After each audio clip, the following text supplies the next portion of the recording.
90유로, 한국 돈으로 11만 원 나왔어요. 한 자리에 앉아가지고 말만 해요. 4시간이 지나기 시작하면 약간 알쓸신잡 녹화하는 분위기인데 내 분량을 따먹지 않으면 큰일 나는. 비행기가 있을 정도의 부자면은 제네바를 선택하는구나. 로마가 가장 안 살고 싶은 도시예요, 개인적으로.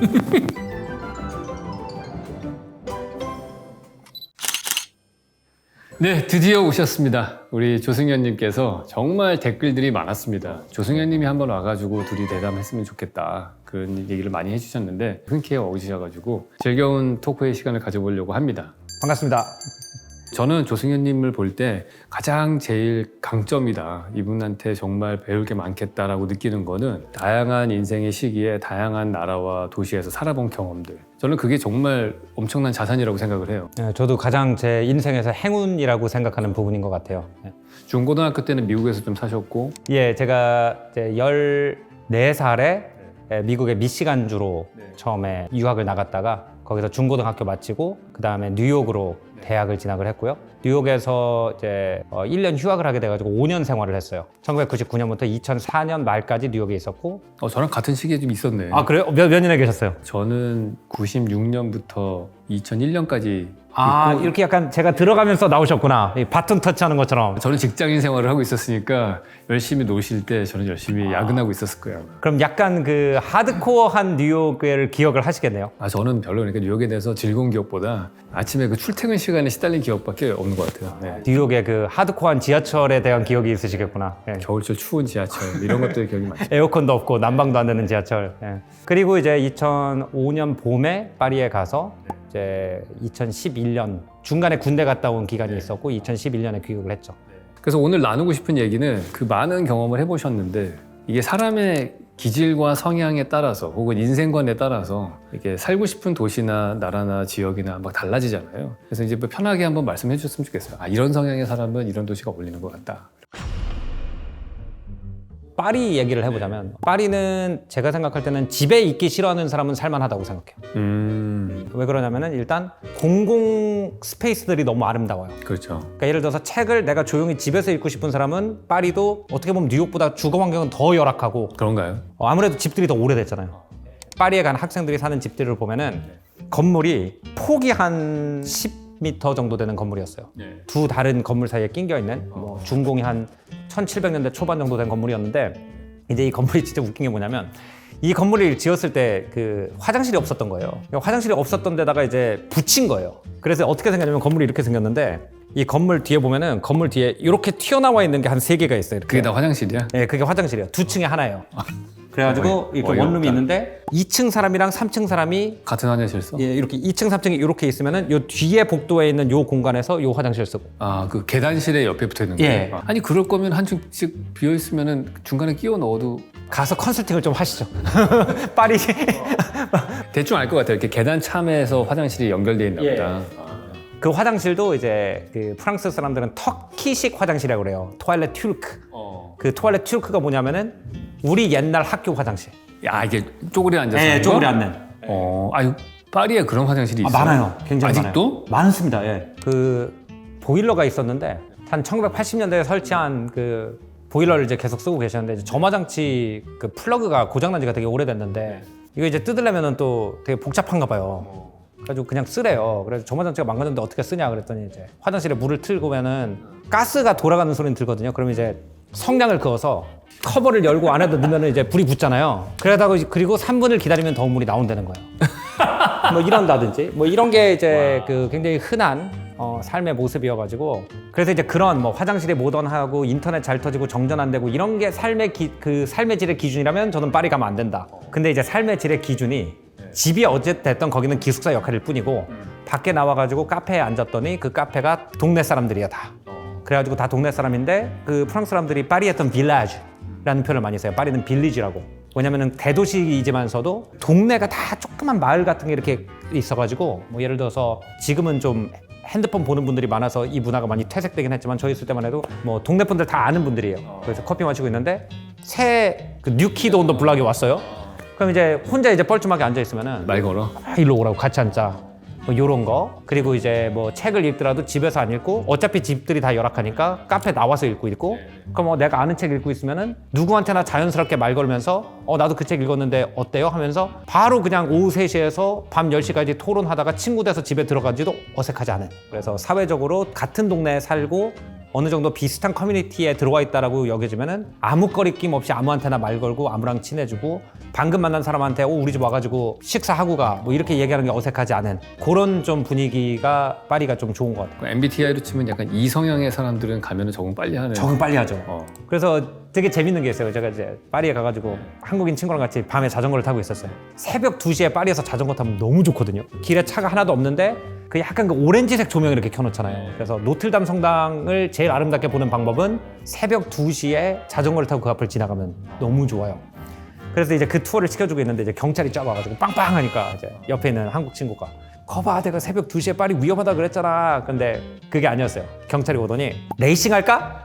그러더니 창문을 딱 열더니 에이 싸봐? 그러더니 이제 왱 그러더니 끼익 하고 가면서 하하하하 그러면서 지나간다든지, 약간 이런 파리에만 있는 어떤 이상한 분위기가 있어요. 그냥 뭐라 그래야 되지? 그냥 도시가 전 큰 고등학교 같달까?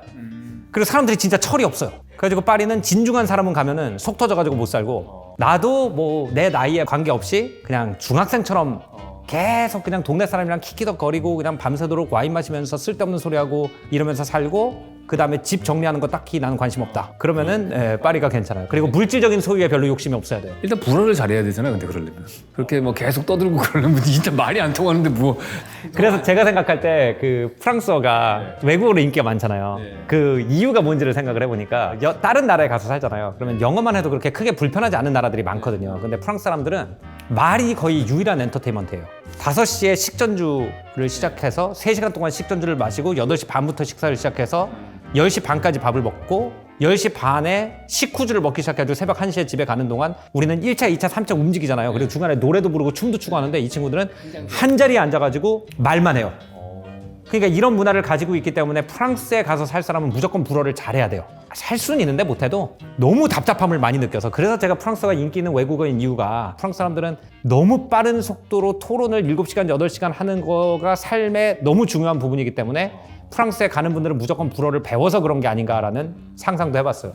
야, 근데 그거를 다 따라가시는 수준은 하시는구나. 제 친구한테 그랬어요. 제가 한국에서는 제가 말 많은 걸로 친구 중에, 그러니까 유튜브 하잖아요. 그냥 친구들이 안 들어주니까 카메라 틀고 해가지고 들어주는 사람이 없어. 귀에서 피나. 근데 이제 옆에 제가 친구한테 보라고, 프랑스 친구들이랑 밥 먹으면 거기서 내가 말이 제일 없다. 아 진짜? 친구가 안 믿어요. 어떻게 네가 말이 제일 없냐. 너가 프랑스 애들도 다 누를 거다 그랬어요. 근데 이제 처음에 2시간 동안 따라가는 걸 보고는 친구가 이제 감격했어요. 야, 프랑스 애들 말 많은데 너도 말 많다. 근데 이제 4시간이 넘어가기 시작하면은 프랑스 친구들은 아직도 에너지 레벨이 그대로 가고 말 속도도 안 느려지는데, 저는 이제 4시간이 지나기 시작하면 약간 이러기 시작하니까 이제 친구가 너가 한 말이 맞구나. 장동선이 한번 보내봐야 돼. 거기는 괜찮을 것 같아요. 예, 거기는 제가 생각할 때는 끝까지 가시지 않을까. 예. 어쨌든 프랑스는 말 많은 사람 가면은 너무 좋아요. 말 많은 사람들이 한국에선 조금 배려가 없다 이런 이미지가 있잖아요. 근데 프랑스는 알아서 끊기 때문에 내가 배려 없는 이미지가 되질 않아요. 내가 말하고 있으면은 치고 들어가 계속. 치고 들어오면서 더 크게 말을 하고, 그럼 이 친구가 또 치고 들어서 더 크게 말하고 그래가지고 말이 많은 사람들끼리 모여서 서로 끊는 문화다 보니까 저 같은 사람한테는 좀 편하죠. 저는 이제 한국에 있다고 보면 내가 혼자 너무 많이 말하고 있나? 그럴 리가 없어. 이걸 안 해도 돼. 어차피 나한테 기회가 안 돌아오기 때문에.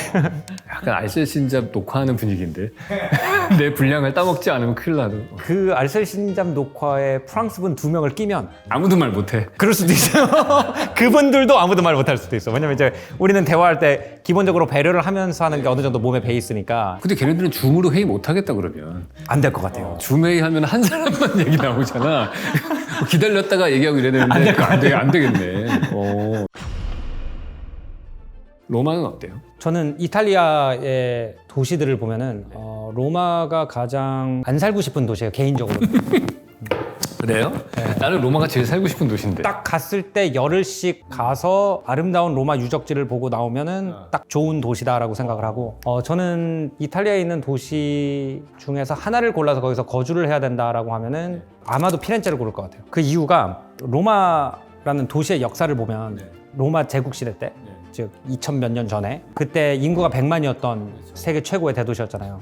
제가 알기로는 1500년대 정도 되면 인구가 2만 명까지 떨어지거든요. 그러니까 사실은 사람들이 로마가 되게 고대 도시라고 생각을 하지만 지금 우리가 알고 있는 로마는 바로크 시대 이후에 만들어진, 그렇기 때문에 이제 딱 세 시대, 그래서 고대 로마교가 잔뜩 있고, 그 다음에 그 추기경들이 한참 그 교회 부패했을 때 지은 추기경들이 지은 그 바로크 시대 건축물들 엄청 많고, 그 다음에 이제 그 파시스트 건축, 이렇게 이런 식으로 이제 구성이 돼 있다 보니까 피렌체나 터스카니처럼 고대 중세 초기, 중세 중반, 르네상스 초기, 중기, 바로크, 로코코 쫙 이어져 나가는 그 예술적 깊이가 조금 이렇게 중간에 몇 건이 빠져 있어요. 그래서 이제 미술사 좋아하는 사람으로서는 조금 뭐 스케일은 크나 조금 매력이 예술적으로 떨어지는 부분이 있고, 로마가 예술적으로 매력이 떨어진다 그러면 이제 댓글이 엄청 달릴 것 같은데 이 얘기 꼭 넣어주세요. 피렌체에 비해서 실제로 거기 또 로마에 있는 박물관 가면은 전부 다 그 예술가들 보면 다 피렌체 출신 다 뭐. 그리고 두 번째는 뭐냐면은 로마가 18세기에 영국인들이 그랜 투어 하잖아요. 맞아요. 예. 그랜 투어 할 때 머무르던 곳이 스페니시 스텝이었거든요. 그래서 스페니시 스텝 근처에는 18세기부터 발전된 그 리테일 센터가 딱 있죠. 아직까지도 그래서 거기가 커머셜이구나. 그리고 전부 다 관광객 대상이고, 그러니까 1700년대부터 관광객 대상이었던 거예요. 거기는 거기서 지하철로 세역만 가잖아요. 그러면 우리 그때 컨텐츠에서 말했던 디스토피아 아파트먼트 블락 있죠. 그게 어마어마하게 몇십 킬로씩 계속되거든요. 그래가지고 거의 대부분의 로마인들, 거주를 하는 로마인들은 여기 이 주변에 있는 아파트 단지에 살고, 그 사람들이 스쿠터를 벌떼처럼 타고 와가지고 그 우리 같은 관광객들 위해서 전통 피자 만들고 전통 파스타 만들고 팔고 콜로세움 모형 팔고 가이드 해주고, 민속촌이야? 민속촌이에요, 일종의. 그 다음에 다시 빠지는. 그에 비해서 피렌체는 아직도 그 라이프 스타일을 살아요, 피렌체 사람들이. 그러니까 피렌체는 제가 생각할 때는 연출된 문화가 아니라 진짜 그 도시의 문화라고 느껴지고, 물론 거기도 관광이 워낙 중요한 사업이기 때문에 많이 연출이 됐지만, 피렌체 사람들은 실제로 그 건물에 살고, 실제로 그 대대로 그런 물려받은 예술 작품들도 있고, 실제로 안티크 레스토레이션이나 이런 직업 가진 사람도 많고, 그에 비해서 로마는 약간 민속촌 느낌이 있더라고요. 차라리 밀라노는 엄청 힙하고, 근데 이제 밀라노는 조금 저 같은 취향을 가진 사람한테는 살짝 애매해요. 왜냐면은 너무 모던해서. 그러니까 이탈리 사람들은 되게 좋아요. 왜냐면 이탈리 사람들은 전부 다, 우리는 그거 문화재라고 하지만 다 구닥다리일 거 아니야, 자기네는. 그러니까 그 구닥다리에 둘러싸여다가 밀라노 가면은 유리로 된 고층 건물이 딱 있으니까 얘는 너무 좋은 거예요. 근데 걔네들은 얘기 들어보면은 밀라노를 되게 높게 치는 이유가 자기네들이 GDP가 제일 높다는 거야, 도시로 봤을 때. 항상 보면은 북쪽에 있는 밀라노 같은 도시에서 돈 벌어서 시칠리 애들이 그냥 거저 먹고 산다. 막 그런 얘기 많이 하죠. 남부 애들 되게 약간 무시하는 막 그런 게 있더라고. 우리나라에는 절대로 존재할 수 없는 정당이 있죠. 리가 델 놀드라는 정당이 있는데 북부 분리당이거든요. 분리하자고. 남쪽 애들 떼내자. 내가 그렇게 말한 친구가 아까 그쪽이었던 것 같아. 말씀하시는 대로 이탈리아는 나라 생긴 지가 160년밖에 안 되기 때문에 뭐 붙인 지 얼마 안 됐는데 다시 떼, 약간 이런 정서가 있을 정도로. 물론 소수긴 하죠. 어쨌든 하나의 나라라고 하는 생각이 만들어지려면 역사를 공유해야 되잖아요. 근데 얘네들이 갖고 있는 역사의 많은 스토리는 도시국가였을 때 역사가 워낙 강하기 때문에, 그리고 그 도시 국가가 역사가 서로 안 좋잖아요. 맨날 싸우고 막 이런 것들이 많고, 그래서 그런 데들이 축구가 발달하는 것 같아. 맞아요.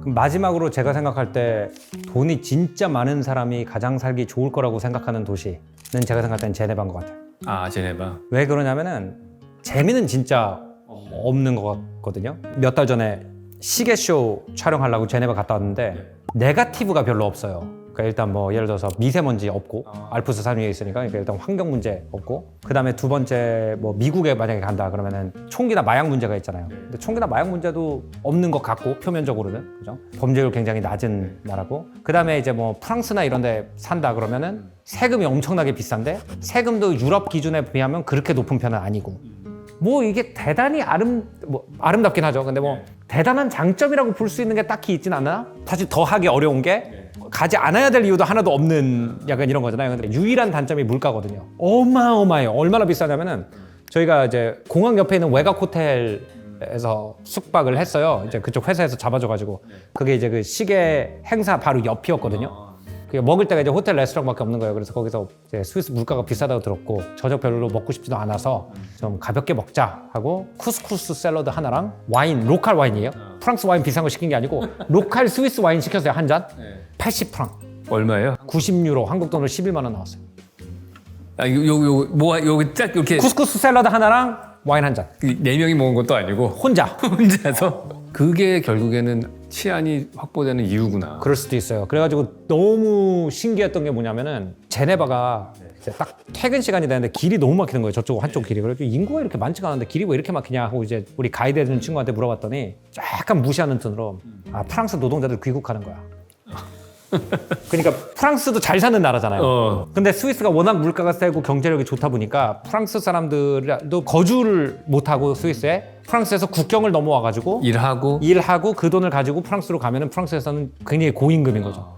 그러다 보니까 어떤 장점이냐면은 레스토랑, 와인 이런 게 엄청 좋아요. 왜냐면 프랑스 사람들이 와서 하니까. 예, 프랑스 사람들이 다 와가지고 하니까 그런 여러 가지 장점이 있는 나라인데 이제 유일한 거는 부자가 되면 못 산다. 그러게 엄청난 부자야지 살 수 있겠는데. 그래가지고 되게 재밌는 게 이제 제네바 공항에서 딱 이륙을 하는데 그 항공사 이름이 찍혀 있는 비행기가 한 7대 서 있었거든요. 옆에 프라이빗 제트기가 한 40대 서 있어. 그리고 비행기가 있을 정도의 부자면은 제네바를 선택하는구나. 그리고 생각하니까 제네바 자체가 재미가 없어서 상관이 없겠더라고요. 왜냐면은 제네바가 좀 작아요. 공항이 떨어져 있다 그래도 도심 한가운데서 공항까지 한 15분밖에 안 걸리잖아요. 그런데 거기 프라이빗 제트기가 있어요? 그러면은 이럴 수 있을 거 아니에요. 나 파리 가가지고 점심 먹고 올래. 그러니까 제네바 교육시설 좋고 복지 좋고 환경 좋고 범죄율 없고 이런 나라에서 살면서 가끔씩 그 약간 옛날에 그 영국 도련님들이 슬러밍이라고 그래가지고 일부러 소호 같은 데 가가지고 맥주 마시고 오고 그랬대잖아요. 그런 것처럼 잠깐 나는 좀 밑에 내려가서 사람 사는 서민들 사는 거 좀 경험하고 보고 싶어 그러면 이제 런던 가는 거지. 걔네 그 친구들은. 아니 그래서 그 제일 아트 그 마켓으로 제일 유명한 게 스위스 바젤이잖아요. 거기서 바젤에서 페어가 열리는데 왜 그림 파는 게 제일 잘 되냐? 그 말씀하신 제일 부자들이 오기에 제일 좋아서 전 유럽에서 바젤이 딱 가운데에 있거든요. 그러니까 바젤로 다 오는 거예요. 비행기 타고서 거기 갈 수 있는 애들만 가는 그 거리로 치면은 제일 중심지에 가깝고 그러면서도 높이가 높으니까 그냥 일반인들이 걸어 올라갈 수는 없는 높이고 화석 에너지를 써야만 갈 수 있는 데고 하니까 거기에 부자들이 모일 수밖에 없는 것 같아요. 라인강을 중심으로 옛날에 로마 제국이 지배하던 땅의 문화와 그 지배하지 않던 땅의 문화가 지금도 그냥 확연히 달라요. 완전 다르지. 그냥 차 타고 딱 넘어가면은 어떻게 다릅니까? 바바리안들의 땅에 와 있구나. 약간 이런 느낌이 나요. 자유와 배려라는 게 문제에 대한 개념이 되게 다른 것 같아요. 북유럽은 어떤 면에서는 약간 우리나라 같아요. 우리나라나 동아시아 같은 면이 있어요. 약간 민폐 끼치지 말아라. 그래서 길거리에서 시끄럽게 소리 지르지도 않고 사람들이 옷도 너무 화려한 거 안 입고 다 이렇게 어두운 자기가 눈에 안 띄게 어두운 거 입고 다니고 그래서 전체적으로 약간 도시가 약간 조용하고 정갈하고 뭐 스트레스 받는 요소 뭐 소음이라든지 빛공해 같은 게 없고 그리고 사람들이 엄청 남한테 민폐를 안 주기 위해서 그런지는 몰라도 교통 질서도 되게 잘 지키고 쓰레기도 안 버리고 약간 이런 문화고 프랑스의 자유의 개념은 뭐냐면 너도 네 맘대로 하고 나도 내 맘대로 할게. 너가 시끄러워도 돼. 왜냐면 나도 시끄럽고 싶으니까. 그러니까 네가 시끄러울 때 내가 참을 거야. 왜냐면은 내일은 우리 집에서 파티하면 네가 참을 거니까. 그래서 서로 민폐를 주고받는 문화가 프랑스인 것 같고 제가 느끼기에는 이탈리도 약간 그렇고 근데 이제 딱 그 라인강을 넘어가는 순간 서로 민폐를 안 주는 문화. 그래서 이거는 약간 진짜 성향이 많이 갈리는 것 같아요. 제가 생각할 때는 북유럽 가가지고 여기 살기 너무 좋다 하는 분들은 대체로는 스페인이나 이탈리 가면은 좀 약간 오픈된 왜 이렇게 엉망이야? 약간 이렇게 느낄 수 있을 것 같고 스페인과 이탈리 같은 데서 프리덤 이러던 분들은 이제 독일이나 북유럽 같은 데 가면은 왜 이렇게 사람들이 이렇게 꽉 막혔어? 이렇게 느낄 수 있을 것 같더라고요. 그래서 그거는 약간 종교랑도 관련이 있는 것 같고 뭔가 개인의 자유라는 게 뭐냐 그리고 개인의 자유와 남의 자유가 부딪히는 부분에서 우리가 어떻게 그걸 해결해야 되냐 이 정서가 되게 다른데 저는 약간 프랑스가 맞는 이유가 저는 좀 후자예요. 위에서 밤새도록 파티해. 그래 뭐 매일 하는 거 아닌데 뭐 좋은 날이니까 하겠지. 대신 내 생일 잔치 때 오면은 이제 올 수도 있잖아요. 그 사람이 내일 뭐 자야 되는데 오면은 이제 프랑스는 약간 그런 거 있거든요. 이제 이웃이 와요. 그러면은 문 열어주면서 여기 와인잔 있고요. 조인 혼자 계시니까 이게 시끄러운 모양인데 올라오셨으니까 같이 드시고 가시죠. 약간 이런 문화가 있거든요. 그래서 약간 인간적이라고 해야 되나? 약간 이런 무질서 속의 질서가 좋으면은 저는 프랑스, 이탈리, 스페인을 추천드리고 질서가 좋으신 분들은 위쪽으로 가시면 되고. 그게 무슨 기후랑 연관이 있을까? 제가 생각할 때는 건축 제가 이런 얘기를 하면은 이게 이상한데 저는 좀 건축이랑 연관도 있는 것 같은 게 프랑스가 아까 말씀드린 그 집이 오래된 것 때문에 그 어렸을 때부터 파리에 산 사람들은 신경이 둔감해질 수밖에 없겠더라고요. 그럴 수 있겠다. 왜냐면 이제 예를 들어서 우리나라도 층간소음 문제가 심각하다고 하지만 사실 제가 파리에서 살던 집 같은 경우에는 제 머리 위에는 나무가 윗집 마루예요. 그 삐그덕거리는 소리가 다 들려요. 네, 그러니까 이 집 사람이 일어나잖아요. 그러면 트레이스를 할 수가 있어요. 찍익 여기 이렇게 걸어가시는구나. 그러니까 그 정도로 너무 프라이버시가 거의 없이 어렸을 때부터 생활을 하다 보면은 그냥 옆에서 누가 떠들면 떠드나 보네. 약간 이렇게 되는 것 같아요. 그러니까 토론할 때 끼어들어도 그냥 들으면서 그냥 또 들으면서 얘기하고. 자기 얘기도 하고.